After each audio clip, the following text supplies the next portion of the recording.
नमस्कार, राम राम साहब। धोरा क्लासेस पर आप सभी का स्वागत है। दोस्तों, अगर आप राजस्थान ग्राम विकास अधिकारी की प्रारंभिक परीक्षा देने जा रहे हैं तो इस वीडियो को ध्यान से देखिएगा।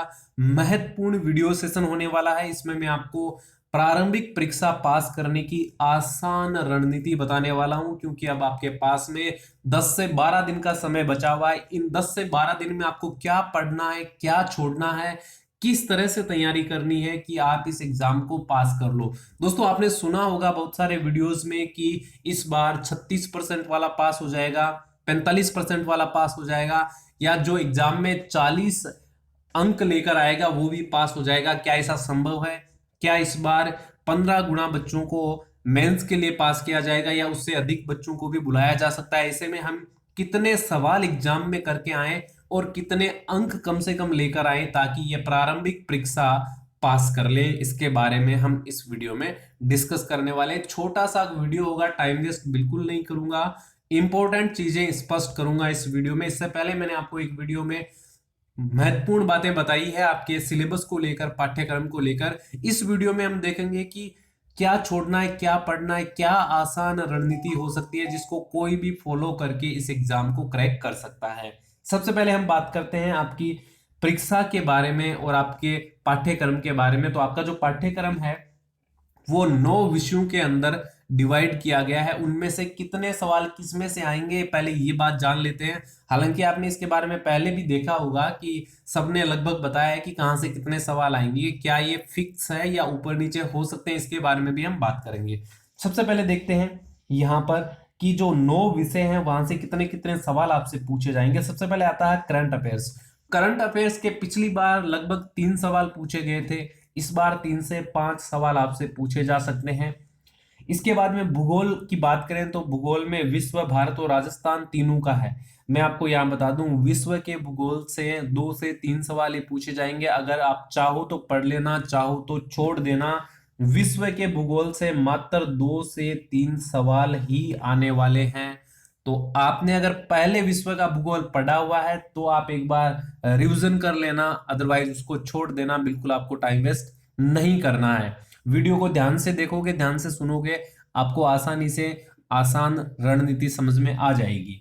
इसके बाद में दोस्तों, ज्योग्राफी में भारत की बात करें तो लगभग 5 सवाल भारत के भूगोल से पूछे जाएंगे और बाकी सभी सवाल राजस्थान के भूगोल से पूछे जाएंगे। और लगभग सवाल कितने आएंगे, तो लगभग सवाल आएंगे परीक्षा में 15 सवाल। 15 तक सवाल आपसे पूछे जाएंगे भूगोल से। इसके बाद में बात करते हैं दोस्तों कृषि एवं आर्थिक विकास की। कृषि एवं आर्थिक विकास से संबंधित कम से कम 15 सवाल आपसे पूछे जाने की पूरी पूरी उम्मीद है, पूरी पूरी संभावना है। तो कृषि से संबंधित लगभग 5 से 7 सवाल पूछे जाएंगे जो कि खाली कृषि से संबंधित होंगे।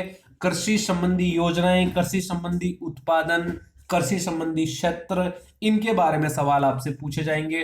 कृषि में स्थान, ठीक है, ये सब चीजें इसमें शामिल हो जाती है। ठीक है, कृषि से आय, ये सब शामिल हो जाती है। तो 5 से 7 सवाल कृषि से संबंधित और लगभग 5 से 7 ही सवाल आर्थिक विकास यानी अर्थशास्त्र से संबंधित आपसे पूछे जाएंगे। ठीक है, तो ये टॉपिक आपको पढ़ना है या छोड़ना है ये आप पर डिपेंड करता है। मेरा काम है आपको समझाना। क्या पढ़ना है, क्या छोड़ना है, ये आप मेरे से बेहतर समझोगे, क्योंकि आपको पता है कि आपने अब तक क्या तैयारी की है, कौन कौन से विषयों को आपने आसानी से समझे हैं, कौन से विषयों को आपने बिल्कुल भी नहीं समझे हैं। मेरा काम है समझाना, आप छोड़ते जाना या पढ़ते जाना, ये आप समझ लेना। ठीक है, इसके बाद में बात करेंगे दोस्तों इतिहास एवं संस्कृति की। भारत और राजस्थान दोनों का इतिहास और कला संस्कृति दी गई है। भारत के इतिहास से अगर मैं बात करूं तो 4 से 5 सवाल आपसे पूछे जा सकते हैं। 4 से 5 सवाल ही पूछे जाएंगे, इससे अधिक सवाल नहीं पूछे जाएंगे। आप चाहो तो भारत का इतिहास छोड़ सकते हो, क्योंकि उसमें काफी टाइम भी कंज्यूम होता है और काफी बड़ा इतिहास है। 4 से 5 सवाल आने की पूरी पूरी संभावना है। और साथ में 4 से 5 सवालों में हो सकता है आपसे जो स्मारक है, किले हैं, भवन है, उनके बारे में भी पूछ लिया जाए। ठीक है, लेकिन राजस्थान की कला संस्कृति को बिल्कुल मत छोड़ना। लगभग कितने सवाल बन जाएंगे कला संस्कृति से? 10 सवाल तक बन जाएंगे राजस्थान की कला एवं संस्कृति से। राजस्थान की भाषा, बोलियां, वेशभूषा, आभूषण, ये सब चीजें अच्छे से तैयार कर लेना। 10 सवाल तक आसानी से यहां से पूछे जाएंगे। तो मेरा ये मानना है कि आप इसको बिल्कुल नहीं छोड़ोगे, क्योंकि इसको छोड़ने में क्या है, आपका नुकसान है। इसके बाद में दोस्तों आगे बात करें तो आगे है आपका रीजनिंग। रीजनिंग से दोस्तों आपसे 10 सवाल पूछे जाएंगे। गणित से आपसे 10 से 15 सवाल, 10 से 15 सवाल आपसे मैथमेटिक्स से पूछे जाएंगे। जिन बच्चों ने मैथमेटिक्स अच्छे से पढ़ी हुई है, अच्छे से तैयारी की हुई है, उनके कोई दिक्कत नहीं है। लेकिन जो मैथमेटिक्स में वीक है, उनके समस्या होगी, तो वो चाहे तो इसको छोड़ सकते हैं, कोई दिक्कत वाली बात नहीं है। आप थ्योरी पढ़िए, दूसरे सब्जेक्ट को ले लीजिए। हिंदी की बात करें तो 10% हिंदी के, इंग्लिश की बात करें तो 10%, कंप्यूटर की बात करें तो 10%।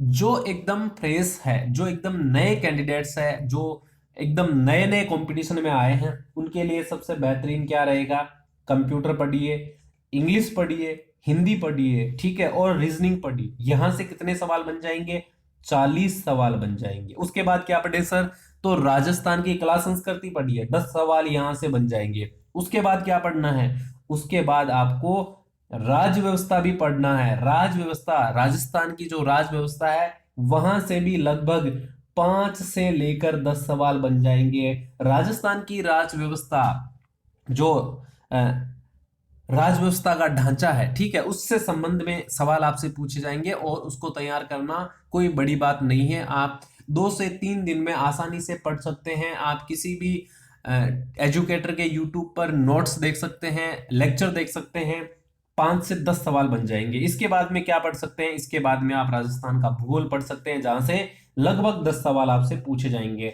अब अगर मैं अप्रोक्सली बात करूं तो आप आसानी से, अगर आप आसानी से अध्ययन करते हैं, ये जो बचे हुए 10-12 दिन हैं, इनको डेडिकेशन के साथ में तैयारी में दे देते हैं, तो आप मानकर चलिए कि जो आपका स्कोर है वो 70 से 80 क्वेश्चन तक पहुंच सकता है। 70 से लेकर 80 क्वेश्चन की बात कर रहा हूं मैं, किसकी बात कर रहा हूं, क्वेश्चन की बात कर रहा हूं। 70 से 80 क्वेश्चन आप आसानी से सोल्व कर लोगे, अगर आप ये जो इंपॉर्टेंट टॉपिक्स मैंने बताए, अगर आप ये पढ़ लेते हैं तो, ठीक है। इसके बाद में दोस्तों हम बात करते हैं, कुल 120 सवाल आपसे पूछे जाएंगे, 2 घंटे का आपको समय दिया जाएगा, ठीक है। टाइम किसी के लिए भी कम नहीं है, इस बात की आपको चिंता नहीं करना है। हाँ, अगर आप मैथ्स सोल्व करते हैं, रीजनिंग सोल्व करते हैं, तो हो सकता है कि टाइम की शॉर्टेज रहे, अदरवाइज टाइम की शॉर्टेज नहीं रहने वाली है। गुड अटेम्प्ट्स की अगर मैं बात करूं, मैं जनरल कैंडिडेट के अकॉर्डिंग बात कर रहा हूं, गुड अटेम्प्ट्स कितने होंगे, 85 से लेकर 100 सवाल अगर आप करते हैं तो आपने अच्छे अटेम्प्ट्स किए हैं, बेहतरीन माना जाएगा।